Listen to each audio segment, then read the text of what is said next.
Bem, na primeira palestra, hoje pela manhã, eu procurei apresentar a vocês o conceito bíblico de glória de Deus. Então nós vimos que quando a Bíblia fala da glória de Deus, ela está se referindo à expressão da santidade de Deus, que é essa distinção que existe entre o ser de Deus e o ser das criaturas, que Deus deseja que nós conheçamos e nos deleitemos nele a partir desta revelação.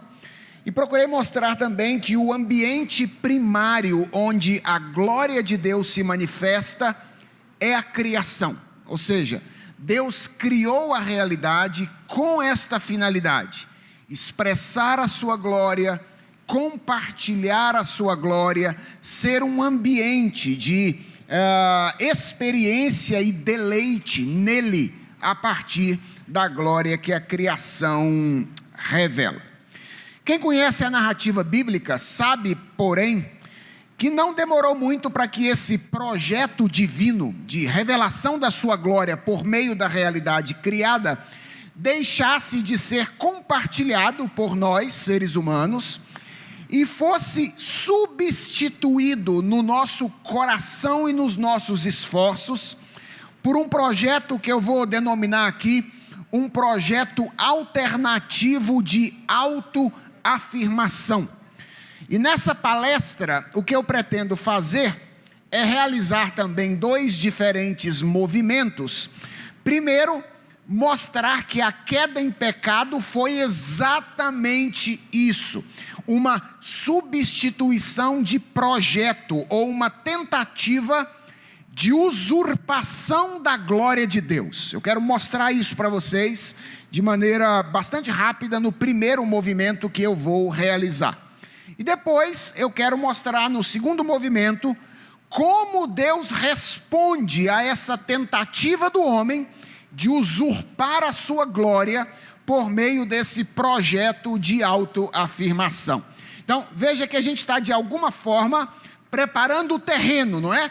Para as demais palestras que virão a partir de hoje à noite. Então, vamos ao primeiro movimento aqui. Eu suspeito que esse movimento é bastante importante, o primeiro, de conceituar a queda, de entender o que aconteceu por ocasião da queda, porque assim como acontece no entendimento do que é a glória de Deus, não é incomum que nós tenhamos uma visão superficial do que foi a queda em pecado. Normalmente, quando a gente pensa na queda, quando a gente se refere à queda em pecado, o que nos vem à mente é um acontecimento pontual, certo? Quando eu falo queda em pecado, possivelmente o que vem na sua cabeça é aquele momento no jardim criado por Deus, quando influenciados pela voz de Satanás, homem e mulher fizeram o que Deus havia proibido eles de fazer, que é tomar e comer do fruto proibido. Então, é provável que essa seja a imagem, que esse seja o sentido mais comum que a ideia de queda em pecado tenha na sua mente.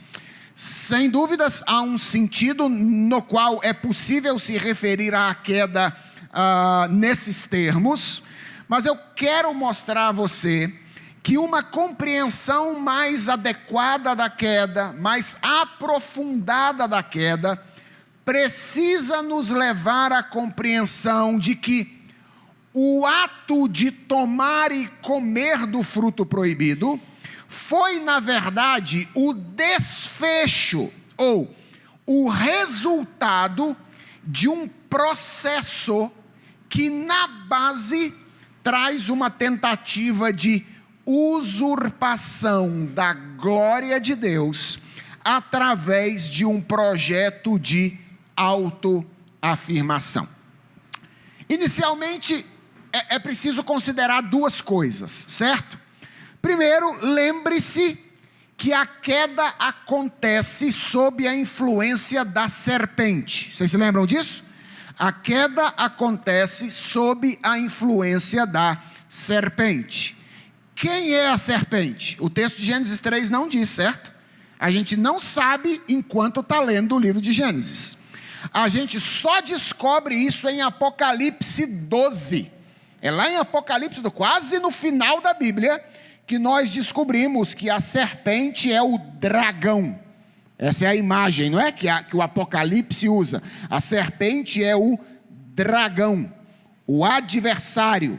E lá em Apocalipse 12, ele é nomeado claramente como o diabo. Se você conhece a Bíblia, você sabe que o diabo é o adversário que deseja ocupar o lugar de. Aliás, um dos significados da palavra anticristo é não apenas aquele que se opõe a, mas aquele que deseja tomar o lugar de. Então, a queda, ela acontece debaixo da influência daquele adversário, inimigo espiritual, que deseja assumir o lugar de Deus. E a segunda coisa importante para você se lembrar, para ter uma visão mais aprofundada da queda, é que a primeira tentação consistiu exatamente em um convite à rebeldia, ou um convite à usurpação. Vamos lembrar um pouquinho da história. Deus havia criado o homem, colocado o homem no jardim, e disposto todas as árvores do jardim para a alimentação do ser humano. E deu a ordem ao homem e à mulher de que não comessem de uma das árvores do jardim. E a razão pela qual Deus ordenou que isso acontecesse é que no dia em que o homem comesse dessa árvore, ele haveria de morrer. Ou seja, ele encontraria o contrário daquilo para o qual ele foi criado, que é a vida em Deus, no desfrute da glória de Deus, ao tomar daquele fruto proibido. A serpente se aproxima daquela árvore, e quando a mulher lá está, eu quero que você se lembre do diálogo. Ela diz à mulher: Deus disse que vocês, quando comerem dessa árvore, vocês vão morrer. E ela lança dúvidas sobre a palavra de Deus. Ela diz: não é bem assim. Na verdade, Deus é um tirano que está querendo controlar vocês, e a razão pela qual Deus proibiu vocês de tomar desse fruto e comer não tem nada a ver com morte. A razão, diz a serpente em Gênesis 3:5, é que Deus sabe que no dia em que dele comerem, atenção a isso, os olhos de vocês se abrirão e como Deus, essa expressão é importantíssima, como Deus, vocês serão conhecedores do bem e do mal. Em outras palavras, o que a serpente está dizendo é: Deus está desejando controlar vocês para que vocês vivam debaixo da autoridade dele. Vocês estão imaginando que vocês foram criados para viver de maneira heterônoma ou sob a lei de outro. O que eu estou querendo dizer a vocês, ou o que eu quero apresentar para vocês como proposta, é uma vida de autonomia. Vocês não precisam se sujeitar a Deus, viver na dependência de outro, tendo o outro como ponto de referência. O dia que vocês tomarem desse fruto e comerem, os olhos de vocês vão abrir, e vocês, como Deus, se tornarão o ponto de referência para distinguir o que é bom e o que é o mal. A queda em pecado, irmãos, é muito importante entender isso. Foi antes de qualquer coisa um redirecionamento religioso.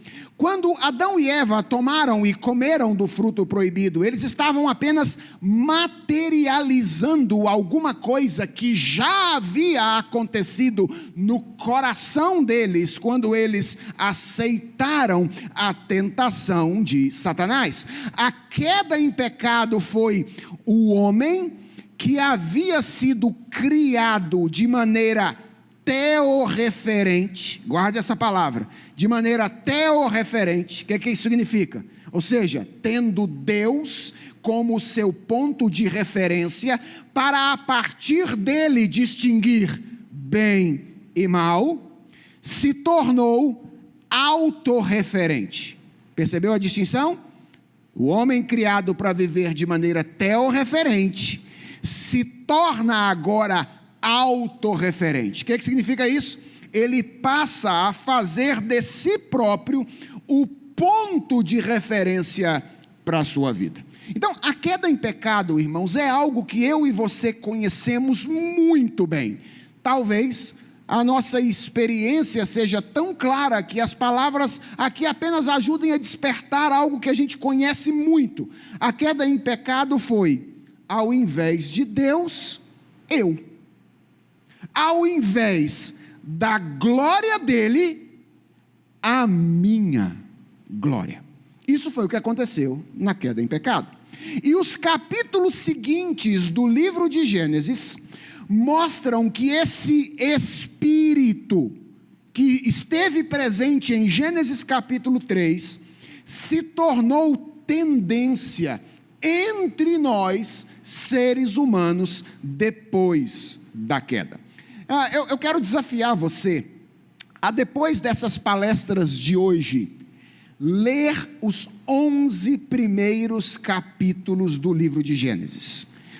Tendo em mente esses projetos de vida que eu estou apresentando aqui, o primeiro apresentado na primeira palestra, o projeto de Deus, de expressar a sua grandeza e glória por meio das coisas criadas, e o segundo, este projeto alternativo que é característico da queda, de autoafirmação humana em contraste com a afirmação da glória de Deus. Você vai perceber como esses 11 primeiros capítulos de Gênesis, ou mais especificamente, do capítulo 4 até o capítulo 11, mostram que esse segundo projeto se tornou tendência entre os seres humanos depois da queda. Existem muitas coisas lá que apontam para isso, mas há duas que mostram isso de maneira extremamente contundente.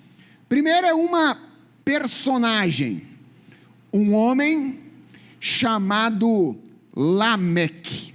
Ele está em Gênesis, ainda no capítulo 4. Gênesis 4, ele é um dos descendentes de Adão pela descendência de Caim. E Lameque, irmãos, é na verdade muito mais do que uma personagem do livro de Gênesis. Lameque ocupa um lugar simbólico neste relato.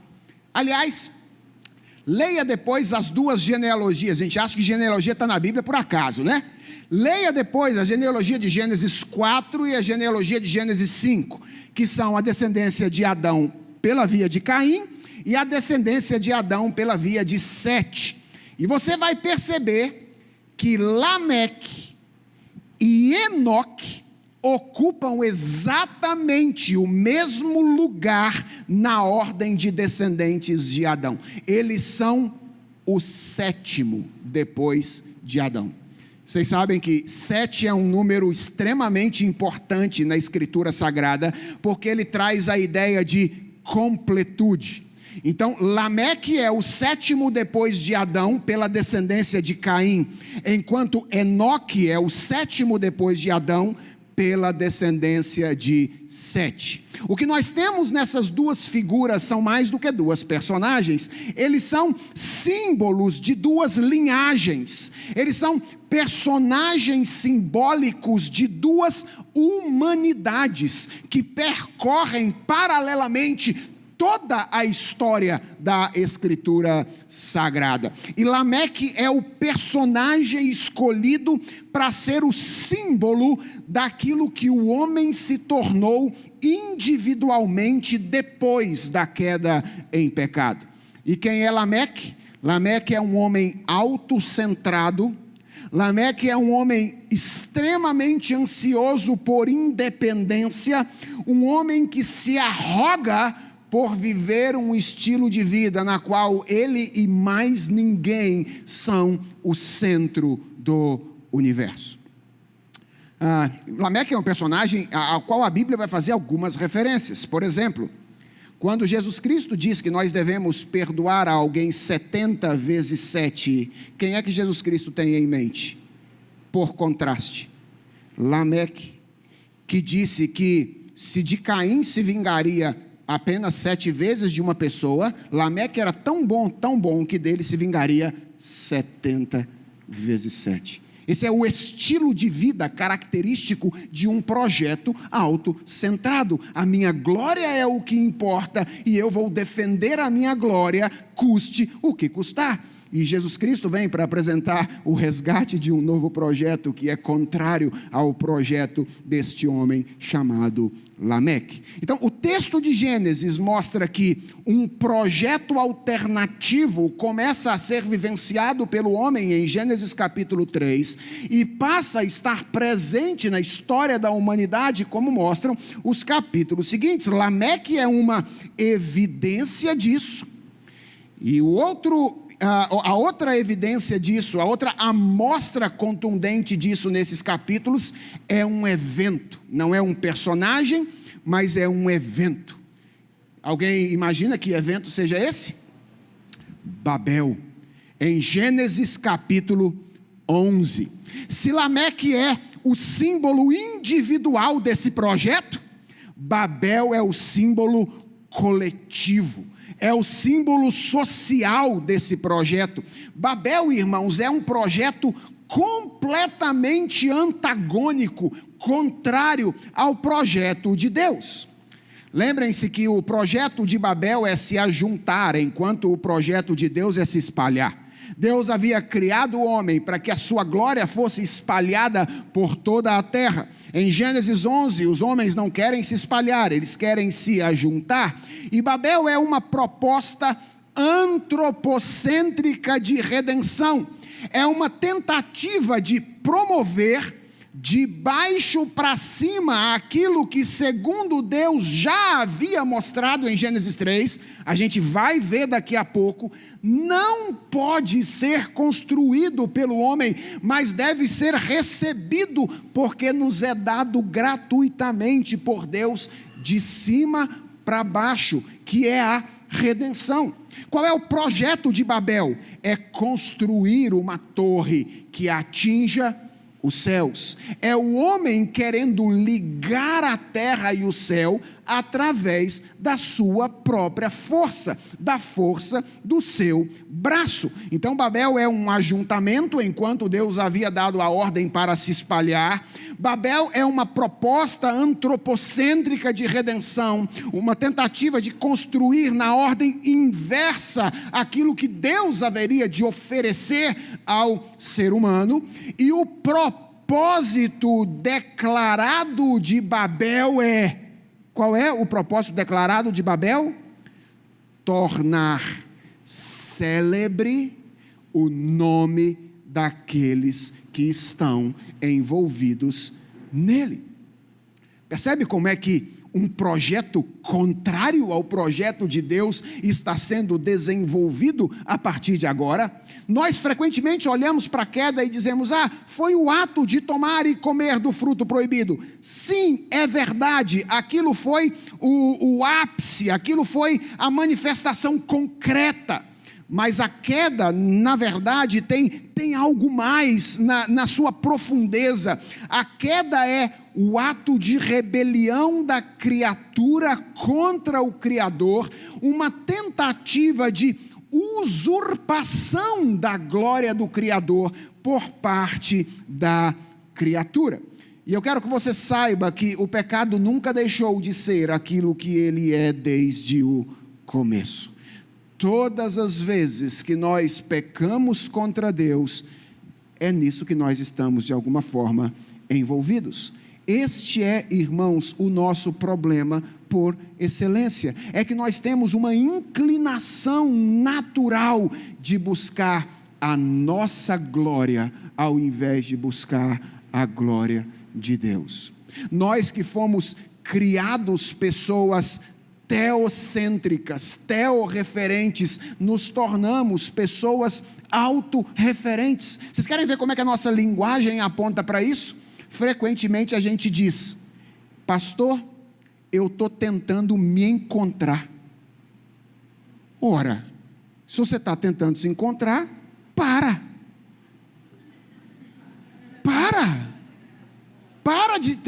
de tentar se encontrar, porque você não foi criado para encontrar você mesmo.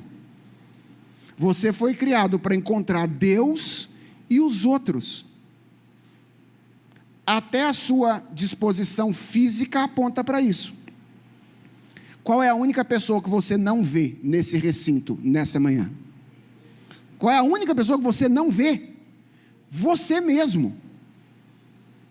Para você se ver, você tem que olhar no espelho. Por quê? Você foi criado para fora. Você não foi criado para dentro. É o dia que você encontrar Deus e os outros que você se encontra. Foi o pecado que tentou convencer você que você precisa esquecer Deus e os outros e encontrar você mesmo. Isso é o pecado. A obra de Deus em nós inverte isso e nos faz encontrar aquilo que fomos criados para encontrar: amar a Deus sobre todas as coisas e amar ao próximo como a nós mesmos. Sabe qual é o nosso problema, irmãos? Muitas vezes é que nós estamos acreditando em mentiras que procedem da serpente, como Adão e Eva acreditaram em Gênesis capítulo 3. Nós já temos evidências de que o mundo deu errado depois que isso aconteceu, mas nós continuamos dando ouvidos à voz da serpente, que nos estimula a um estilo de vida autorreferente, ao invés de um estilo de vida, ou de um estilo de vida teorreferente. Então, o que foi a queda em pecado? A queda em pecado foi muito mais do que um mero ato em que um homem e uma mulher comeram uma fruta que eles não podiam comer. Aquele ato foi a manifestação de uma sede por autonomia, um desejo de autoafirmação, de viver em função da sua própria glória, ao invés de em função da glória de Deus. A questão que mais nos importa nesta manhã é a segunda: como Deus respondeu à queda em pecado. Então nós vimos o que a queda foi: uma tentativa humana de rebelar-se contra o projeto divino. Mas a pergunta segunda desta manhã, e eu quero gastar um pouquinho mais de tempo nela, é: como Deus respondeu à queda em pecado? Bem, há uma belíssima ilustração da resposta que a Bíblia nos dá a essa pergunta em um livro de J.R.R. Tolkien, o famoso escritor de literatura fantástica, autor daquela saga conhecida, O Senhor dos Anéis. O livro se chama Silmarillion e apresenta, dentre outras coisas, o mito de origem do mundo no qual se passa a maioria das histórias de Tolkien. Nesse mito, Deus, que lá recebe o nome de Ilúvatar, cria o mundo através de música. Ele cria a realidade fazendo música. A música sonante, harmônica, belíssima.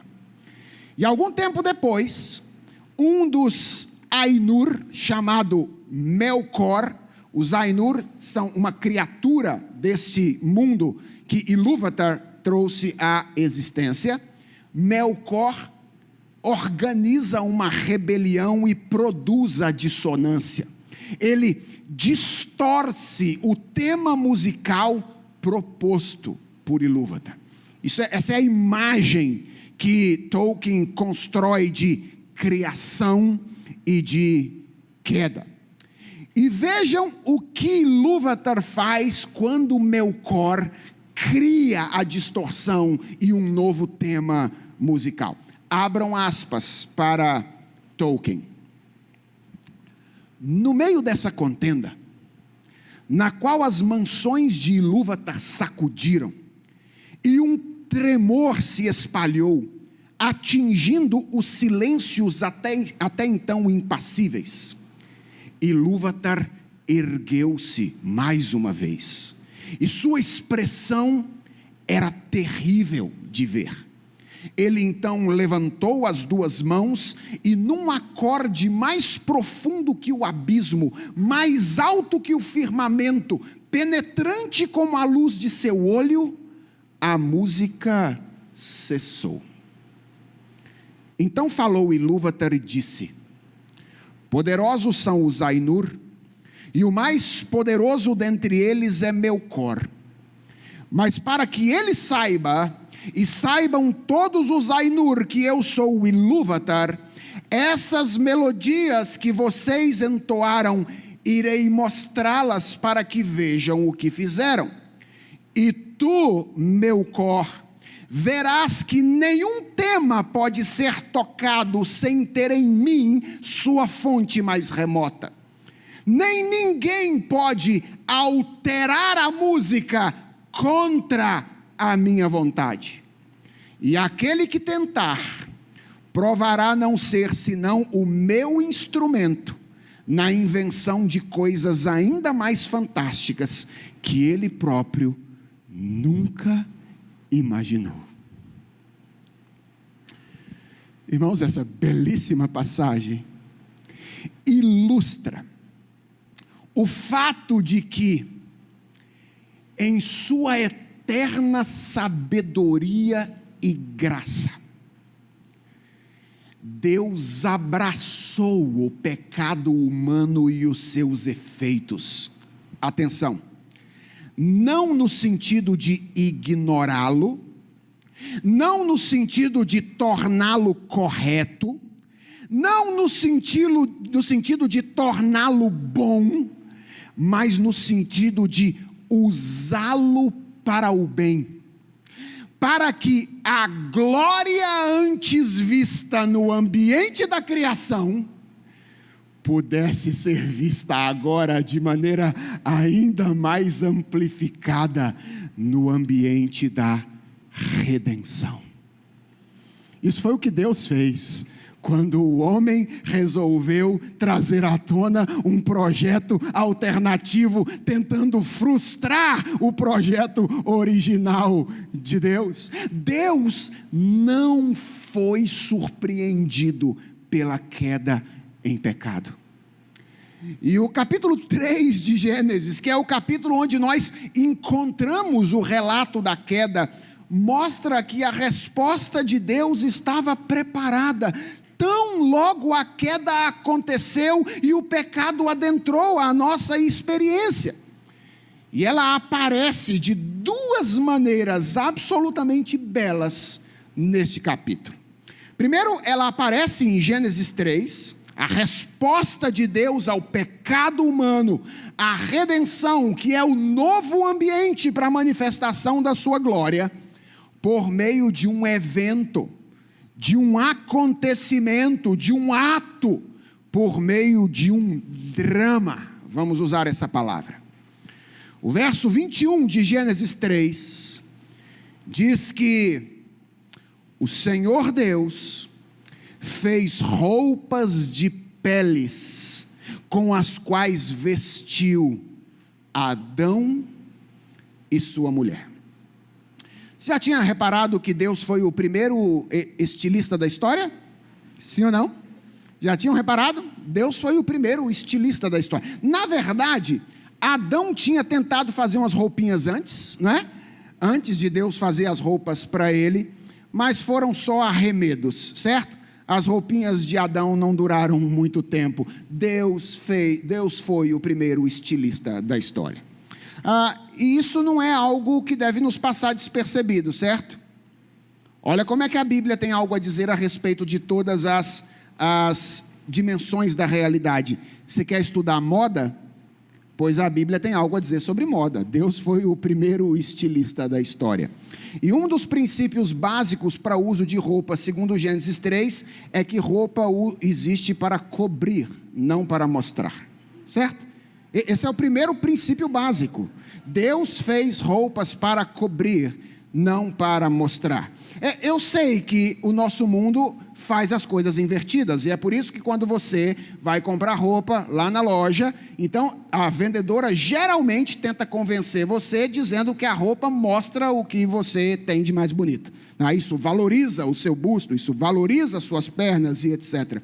Lembre-se, se você é cristão, esse é o princípio para uso de roupa na Bíblia. Roupa existe para cobrir, não para mostrar. Foi para isso que Deus fez roupas em Gênesis, capítulo de número 3. Agora, perceba que nudez e cobertura em Gênesis tem um sentido profundamente espiritual, certo? A gente não está falando apenas de cobrir o corpo. O que Adão percebeu depois do pecado é que ele já não desfrutava da condição de justiça na qual ele havia sido criado. Ora, irmãos, Adão sempre estivera nu. Ele e Eva sempre haviam andado daquele jeito no jardim do Éden, mas isso nunca os havia incomodado antes. A pergunta é: por que agora Adão tapa a sua nudez com folhas de figueira?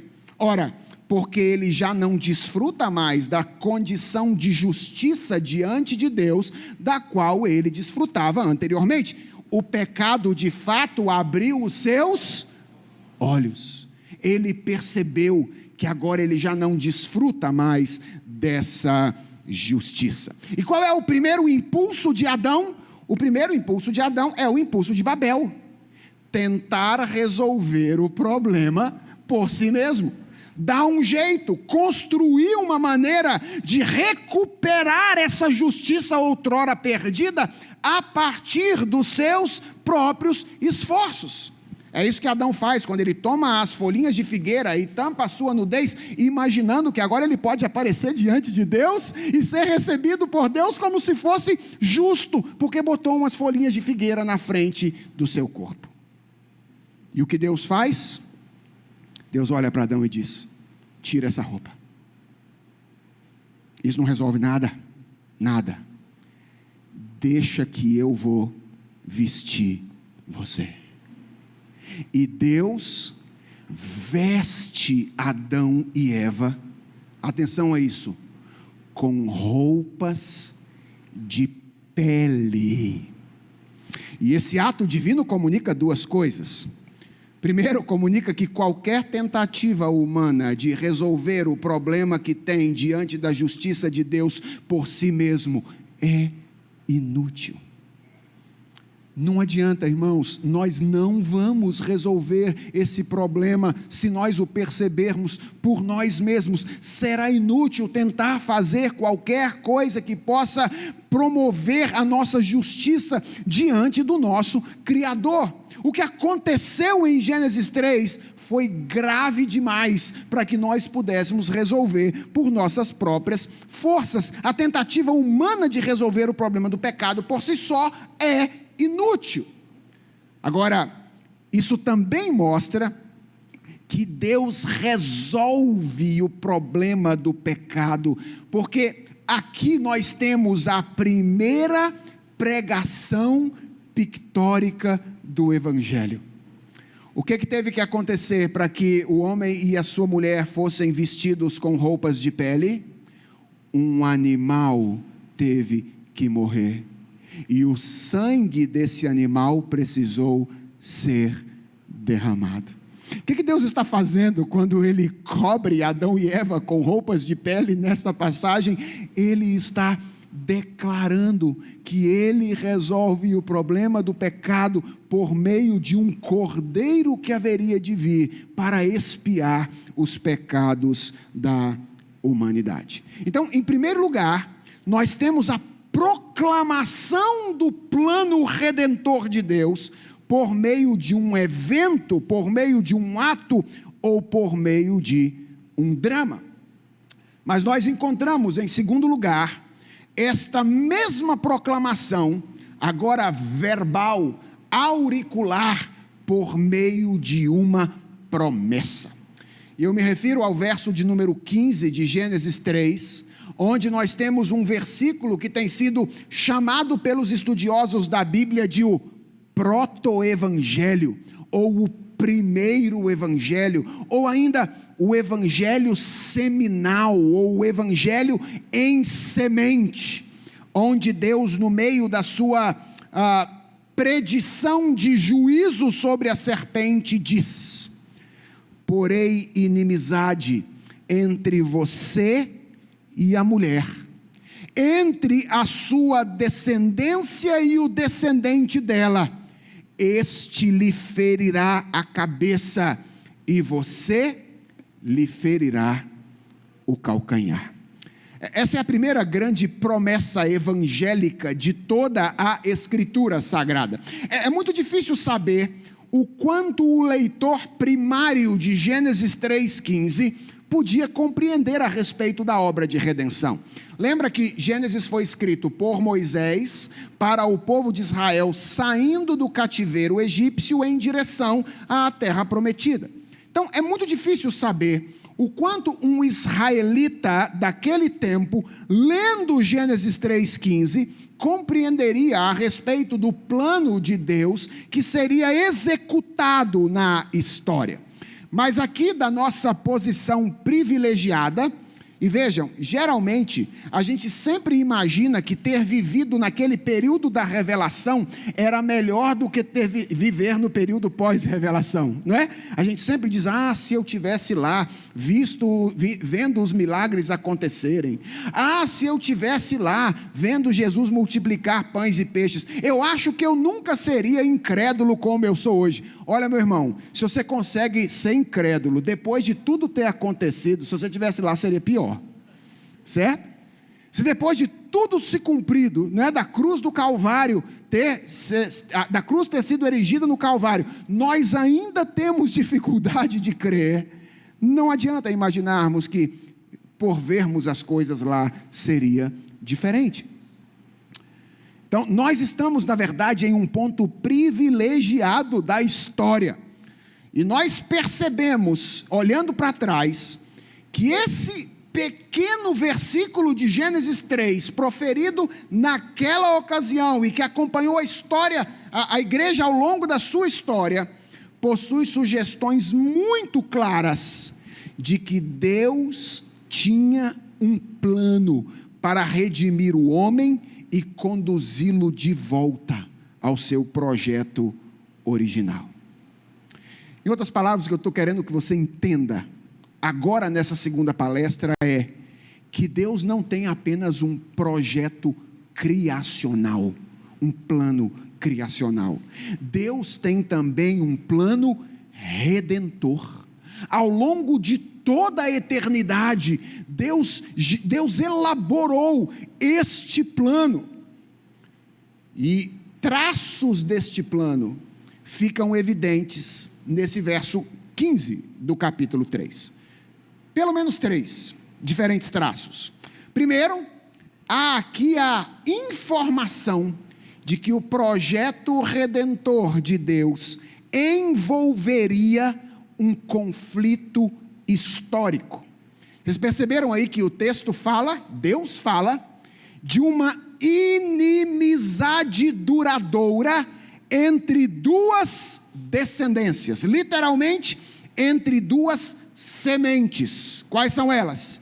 A semente da serpente e a semente da mulher. Pastor, de que Deus está falando aí? Da inimizade entre homens e cobras? Não, irmãos, não é da inimizade entre homens e cobras. Mais uma vez, Apocalipse 12 nos ajuda.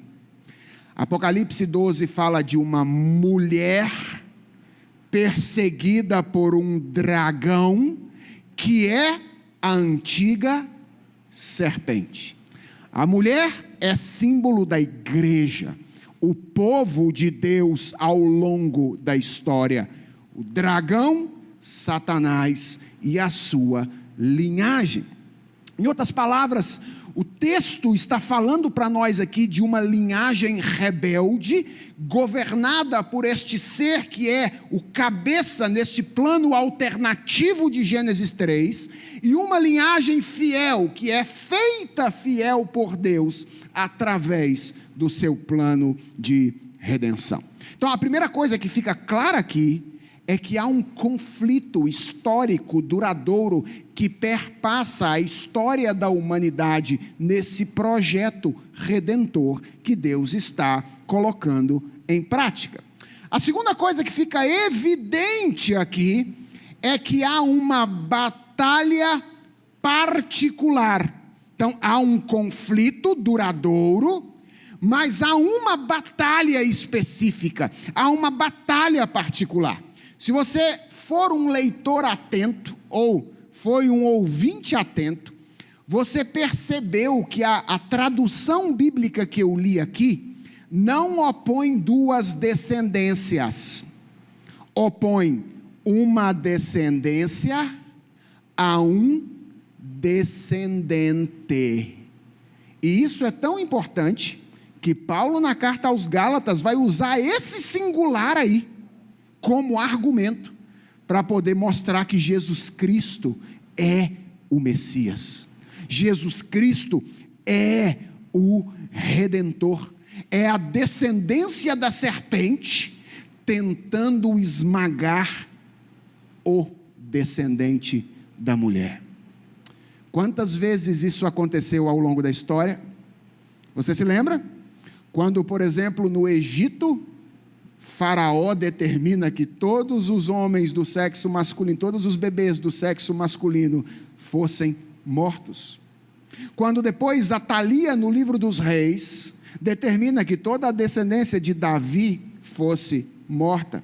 Quando Herodes, nos dias do nascimento de Jesus Cristo, mais uma vez determina que todos os bebês do sexo masculino abaixo de 2 anos de idade fossem executados. Que coisas são essas? O dragão, a serpente, tentando abocanhar o descendente da mulher, que haveria de, no plano ou no projeto redentor de Deus, executar a redenção que nós tanto aguardamos. Essa é uma clara referência à pessoa do Redentor e um indicativo de que aquilo que Deus faria na história, nós estamos falando de um texto lá do período mosaico, aquilo que Deus faria envolveria de forma toda especial a pessoa do Redentor. Há uma batalha particular nesse projeto.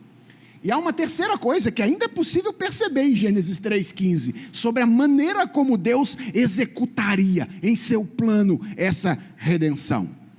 É que esse plano envolveria uma derrota aparente do Redentor. Percebeu isso? Gênesis 3,15 fala de uma ferida que é feita pela serpente no calcanhar do descendente da mulher. Ou seja, esse texto aponta para o fato de que pelo menos por algum momento poderia parecer que a serpente levou a melhor. Ela conseguiu ferir o calcanhar do Redentor. Mas isso não é tudo que o texto diz. O texto diz que esse Redentor de calcanhar ferido haveria de esmagar a cabeça da serpente. Ou seja, desde Gênesis 3,15, nós temos a evidência de que o projeto redentor de Deus envolveria uma batalha onde o sofrimento do Redentor estaria presente. Aparentemente a serpente levaria a melhor. Imagine os discípulos nos 3 dias em que Jesus estava sepultado. O desânimo de Pedro, o desânimo dos 12, olhando, tudo acabou, nós imaginávamos que ele era o Messias, era o Redentor ferido pela abocanhada da serpente. Mas o que aconteceu no primeiro dia da semana, quando ele levantou das trevas, ou das garras da morte, era uma demonstração de que, através daquilo que aparentemente parecia a derrota ou a vitória da serpente, ele estava de dentro para fora, trazendo a vitória que o plano redentor de Deus previu que ele traria. Esses dois últimos pontos, irmãos, apontam para a centralidade de Jesus Cristo, para a centralidade da cruz no projeto redentor de Deus. A redenção é algo que Deus faz através da pessoa de Jesus Cristo, e no qual a morte dele ocupa um lugar fundamental. Eu não sei se o leitor original conseguia ver isso tudo, mas a gente olhando para trás, consegue perceber que lá em Gênesis 3,15, já tem evidência daquilo que o autor da carta aos Hebreus, no capítulo 2, versos 14 e 15, vai dizer que por sua morte, ou seja, aquilo que aparentemente era a vitória da serpente, por sua morte, Cristo destruiu aquele que tem o poder da morte, a saber, o diabo, e livrou todos os que pelo pavor da morte estavam sujeitos à escravidão por toda a vida. Em Gênesis 3,15, nós nos tornamos escravos de nós mesmos, escravos do nosso próprio projeto de vida, do nosso desejo de autonomia, da nossa sede de rebeldia, do nosso desejo de que o nosso nome seja maior do que o nome de Deus. Mas Deus tinha um plano. Irmãos, Ele sempre teve um plano. A queda não pegou Deus de surpresa. E quando os escritores bíblicos se referem a este plano, frequentemente, eles o fazem expressando maravilhamento pela maneira como este plano expressa a glória de Deus. E eu quero encerrar a minha mensagem agora só com um exemplo disso, de como um escritor bíblico, quando fala desse plano redentor que Deus está executando na história, e a respeito do qual nós vamos ouvir durante todas as 6 próximas palestras, como esse escritor bíblico expressa maravilhamento de como esse plano expressa a grandeza de Deus. Eu estou me referindo à primeira parte da carta aos Romanos. Aliás, as 2 próximas mensagens que pregarei estarão baseadas neste livro, mas eu vou trabalhar com a segunda parte depois. Agora vou trabalhar com a primeira parte, que vai do capítulo 1 até o capítulo 11. Quem já leu a carta aos Romanos sabe que a carta aos Romanos é uma extensa e profunda apresentação do Evangelho. Tanto é que ela é conhecida como o 5º Evangelho, ou o Evangelho do apóstolo Paulo. É como os estudiosos do Novo Testamento chamam essa carta, porque ela tem, de fato, uma grande apresentação do Evangelho. Deixa eu refrescar a sua memória. Paulo começa nos capítulos 1 a 3, descrevendo a condição do homem pós-queda. Primeiro os gentios, depois os judeus, para chegar no final do capítulo 3 e dizer: todos pecaram e destituídos estão da glória de Deus. Essa é a condição de todo ser humano depois de Gênesis 3. Em seguida, do capítulo 4 até o capítulo 8, Paulo descreve como Deus tira o homem dessa condição. Cristo é a justiça de Deus entregue em nosso favor. E se você se lembrar do capítulo 8 da carta aos Romanos, você vai se lembrar do tom efusivo, do tom de alegria que existe nesse capítulo. Como é que começa o capítulo 8 da carta aos Romanos? Agora, pois, já nenhuma condenação há para aqueles que estão em Cristo Jesus. É nesse capítulo onde está escrito: se Deus é por nós, talvez você conheça mais versículos de Romanos 8 do que você conhece em todos os outros capítulos da Bíblia. Porque, de fato, ele é um capítulo efusivo, por causa dos efeitos da redenção. E quando chega no capítulo 9, até o capítulo 11, Paulo parece que tem uma queda no tom. Porque Paulo lembra que ele é judeu, lembra? Ele é judeu. E ele olha para a condição dos seus compatriotas nessa ocasião e os percebe, boa parte deles, descrentes no Messias e no plano redentor. E então do capítulo 9 até o capítulo 11, o que Paulo vai fazer?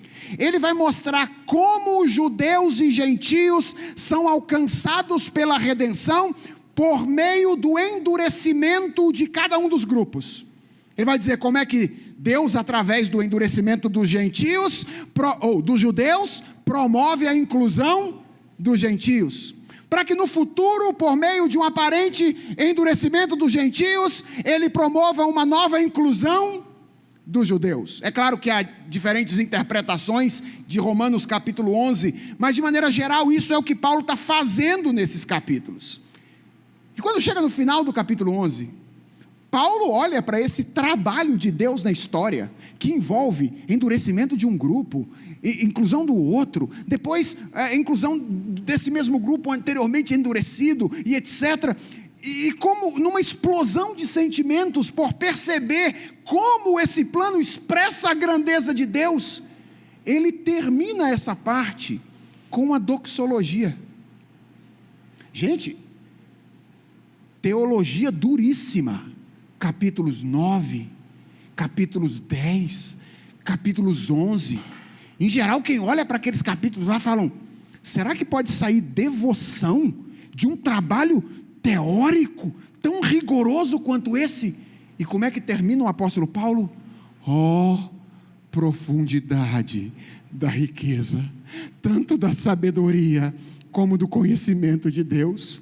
Quão inexplicáveis são os seus juízos e quão insondáveis são os seus caminhos.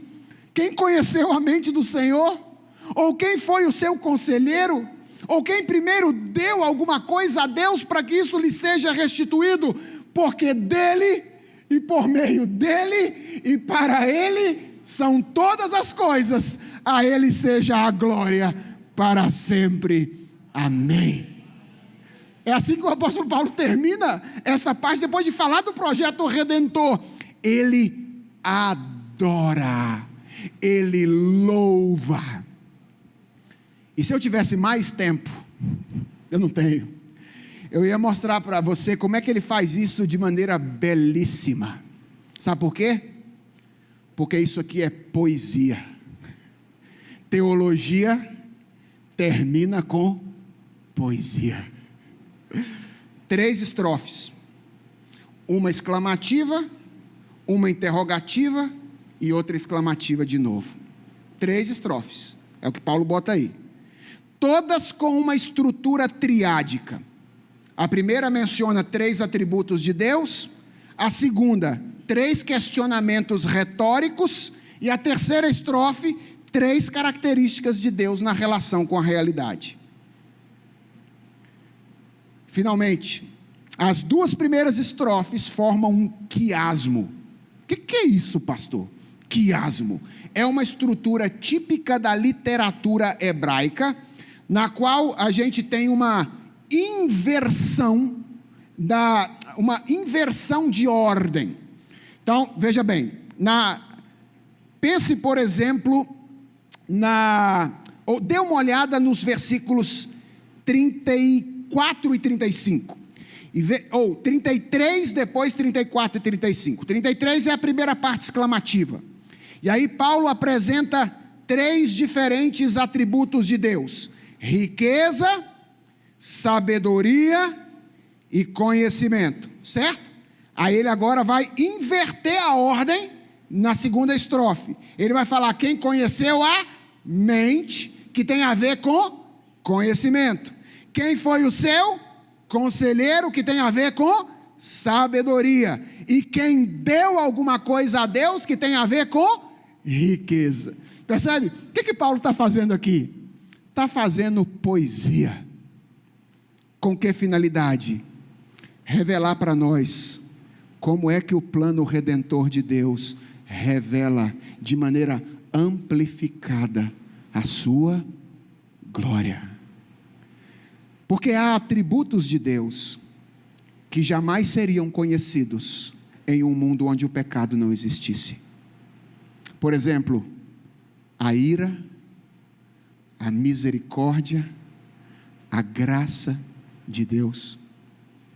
Quando Satanás e o homem imaginaram ter causado danos ao projeto de Deus de glorificar a si mesmo através do seu projeto alternativo, o que Deus fez? Ele se levantou mais uma vez e com o seu plano redentor abraçou o pecado humano, de modo que ele contribuiu para que o seu nome se tornasse ainda mais glorioso por meio da redenção que ele executa. A glória de Deus na criação? Há infinitamente mais glória a Deus na redenção. Louvado seja o nosso Senhor Jesus Cristo, o nosso Criador. Louvado seja o nosso Redentor. Que Deus nos abençoe.